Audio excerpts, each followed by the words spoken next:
Wilson. I went to his house for Thanksgiving. The word is like he catered.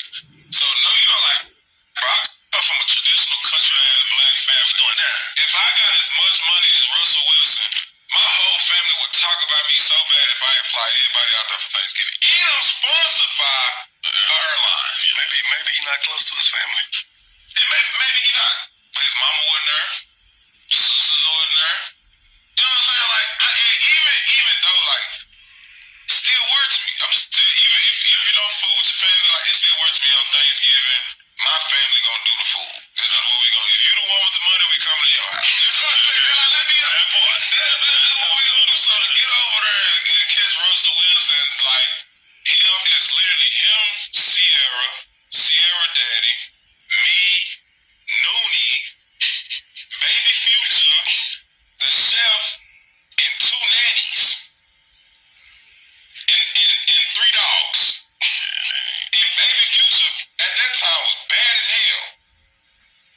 Hey, I got a. Okay, that was former quarterback Javon Boykin, basically throwing Russell Wilson under the bus, as many people have done to him over the years. And I've talked about this quite a few times concerning Russell Wilson and how he is looked upon among his peers. The sad part about it is with Russell Wilson, the people that is mainly always going in on him and attacking him look like us. And Shannon Sharp went off on him, as he should. And I'm about to basically give my take on this, and I'm going to be very candid, and I'm going to tell you where I believe a lot of this started. Of course, a lot of it is coming from, the aftermath of that Super Bowl versus the Patriots, where basically Pete Carroll and the offensive coordinator basically set him up to fail. But nevertheless, Boykin went on somebody's podcast and started talking shit about him. And as you can see what he had to say concerning Russell Wilson, he should be more concerned about what type of family members he have. That's probably why he's not in the league no more. And he the type of nigga where he'll let people run through his pockets and he'll end up broke. And he probably doesn't have any more NFL money left, because basically he said his family believes in, well, if you got money, you take care of everybody. So you basically let everybody leech off of you. So he probably the type of nigga that'll spend X amount of money on a chick on a first date and be tricking off his money and don't have nothing to show. And basically he probably trying to go viral because he trying to blow up some podcast or blow up his Instagram or YouTube channel or whatever type of social media he's doing. And I'm going to just keep it 100. Back in 1991, Ice-T released his classic album, OG Original Gangster. I thought it was damn near as close to being a masterpiece as possible. Love that album. Real good album. Very creative album. So, it's some of Ice-T's best work, before he got into it with Warner Brothers and ended up leaving the label. But it was the album that featured New Jack Hustler. You might want to look it up, OG Original Gangster by Ice-T. But one of the songs that he had on the album, which was one of my favorite tracks, I used to play that song like it was going out of style. I had the cassette tape. Remember, y'all, I'm 51. Some of y'all going, what's a cassette tape, Town? Well, look it up. Google it, whatever.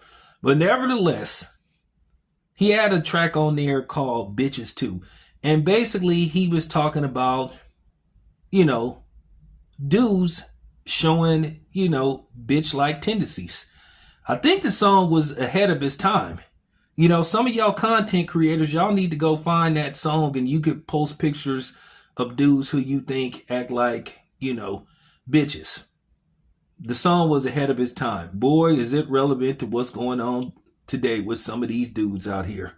Real talk. And that's exactly what Boykins did. That was a real bitch move what he did to go telling that man's personal business. But then again, now I see why you ain't in the NFL no more because, well, basically, you talk too much. And based off the fact you let your family members probably run through your money, hey, you said it, I didn't. First of all, if you well off, you don't owe your family members shit.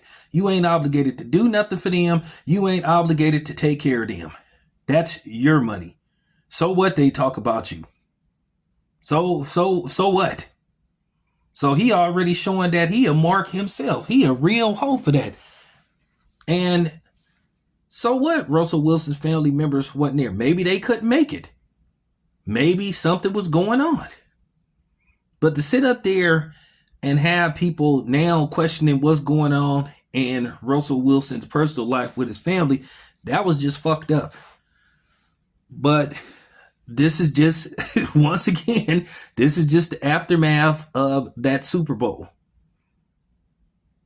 Where once again, Pete Carroll set him up to fail, him and the offensive coordinator, because they conspired against Marshawn Lynch and probably along with the league to keep him from getting Super Bowl MVP. Because if he had punched in that touchdown, which would have won them their second Super Bowl in a row, Marshawn Lynch was going to be the Super Bowl MVP. And they were so scared what might happen with Marshawn Lynch, because Marshawn Lynch was always kind of standoff against the media. He's like that now. You know, Marshawn Lynch is a very private guy, and I'm going to just leave it at that. He moves to the beat of his own drum. Good for him. But Russell Wilson felt the brunt of that Super Bowl. People clowned him. They made him the scapegoat, even though the real person that people should have blamed was Pete Carroll. But after that, people just started going in on Russell Wilson. And the sad part about it is with Russell Wilson has always tried to take the high road. Russell Wilson ain't no street dude, and ain't nothing wrong with that. But the sad part about it is the people that's always attacking Russell Wilson look like me or look like you. Every fucking time I look around, it's somebody tearing into Russell Wilson for no reason.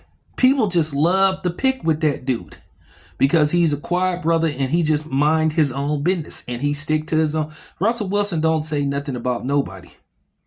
Look how long it took him to respond to Sean Payton when he kept taking subliminals at him.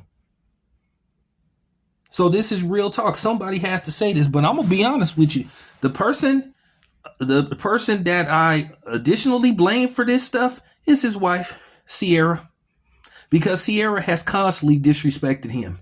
From making a song about independent women, talking about who don't need a man. Like, lady, if you don't... And then he adopted your son and gave him his last name. And then you sitting up going to a gala and you taking a picture with Megan Thee Stallion's hand on your ass. No respect. But then the problem is you have women that try to condone that type of stuff. That try to talk around that type of stuff. Try to excuse that type of stuff. But then they got everything to say about a man, including a black man. They got every type of critique in the world for a black man. But as soon as you say something about them, then here they come. Here they come for you. No accountability. Sierra never apologized to him for making that goofy song. That song was whack. And I heard that he tried to buy her masters. Or he did. But she's sitting up there making songs about independent women who don't. Obviously, you need a man. The dude adopted your son. Real talk. Now, all of a sudden, you sitting up here trying to celebrate him. Because you wanted to pander to the Keishas and Riri's of the world. You know, basically, you know, the BBC, the Broke Bitch Club, the Hood Rat Clubs. You wanted to still keep that persona going. Calling yourself CC. Nah, your name ain't CC, it's Sierra. So yeah, she's just as much to blame for this as what transpired in the Super Bowl. She's played a role in this. And somebody got to say it. I'm not worried about you bitches coming on here being mad and talking crazy, because I got smoke. For real. It's easy for me to flick a match. Real talk. So come on here and say something slick. I'll double dare you. This just has to be said. She is just as much to blame for this as Pete Carroll, the offensive coordinator.